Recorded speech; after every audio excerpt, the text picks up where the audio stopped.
You know, there are American heroes who don't like this idea. Neil Armstrong, Gene Cernan have both testified against commercial spaceflight in the way that you're developing it, and I wonder what you think of that. I was very sad to see that, because those guys are, those guys are heroes of mine, so it's really tough. I wish they would come and visit and see the hardware that we're doing here. And I think that would change their mind. They inspired you to do this, didn't they? Yes. And to see them casting stones in your direction.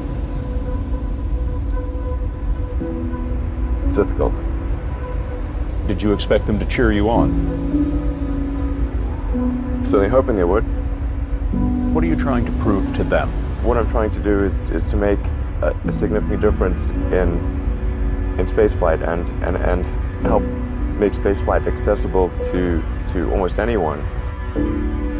One of the most difficult choices I've ever faced in life was in 2008. I think I had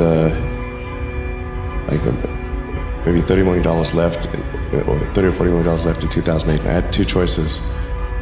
I could put it all into one company, and then the other company would definitely die, or split it between the two companies.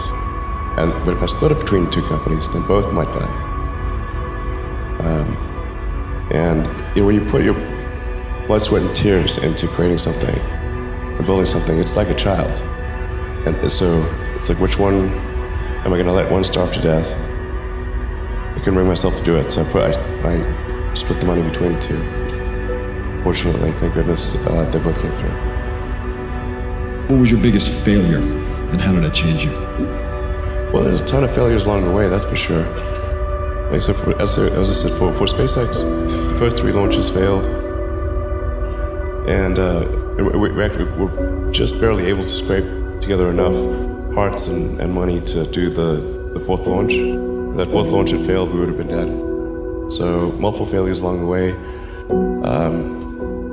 I tried very hard to get the right expertise in for SpaceX. I tried hard to find a great chief engineer for the rocket, but the good chief engineers wouldn't join, and the bad ones, well, there was no point in hiring them. So I ended up being chief engineer of the rocket. So if I could have found somebody better, then we would have maybe had less than 3 failures. That 3rd failure in a row, did you think, I need to pack this in? Never. Why not? I don't ever give up. So many people tried to talk me out of starting a rocket company. It was crazy. One good friend of mine collected a whole series of videos of rockets blowing up and made me watch those. He just didn't want me to lose all my money. We're doing these things that seem unlikely to succeed, and we've been fortunate, and at least thus far they have succeeded. Now is the time to take risk. You don't have kids. As you get older, your obligations increase. And once you have a family, you start taking risk not just for yourself, but for your family as well. It gets much harder to do things that might not work out. So now is the time to do that, before you have those obligations. So I would encourage you to take risks now, do something bold. You won't regret it. How did you figure you were going to start a car company and be successful at it? Well, I didn't really think Tesla would be successful. I thought we would most likely fail.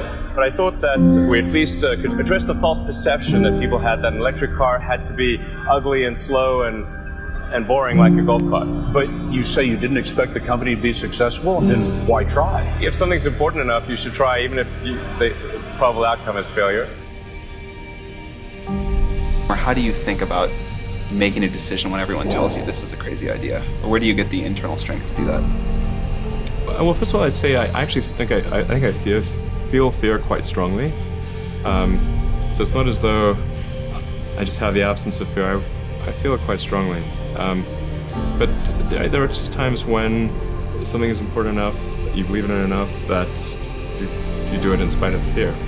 I think about what technology solution is necessary in order to achieve the particular goal, and then try to make as much progress in that direction as possible. I think being a multi-planet species and being out there among the stars is important for the long-term survival of humanity, And that's one reason.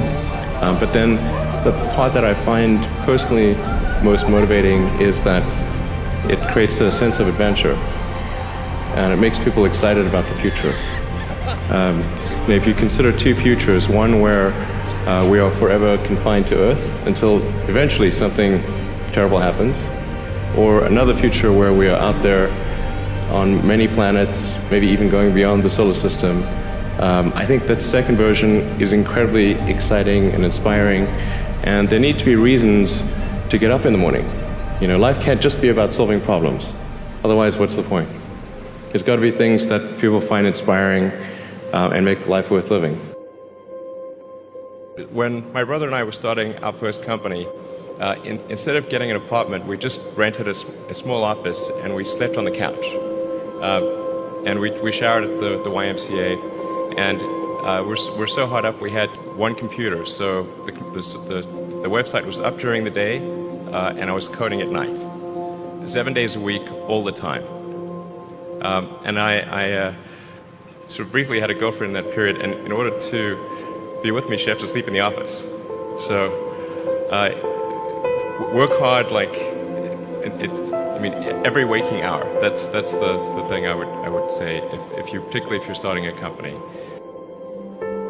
Whatever area that you get into, given that even if you're the best, there's always a chance of failure.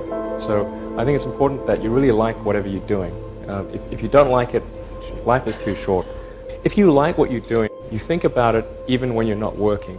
I mean, it's something that your mind is drawn to. And if you don't like it, you just really can't make it work, I think.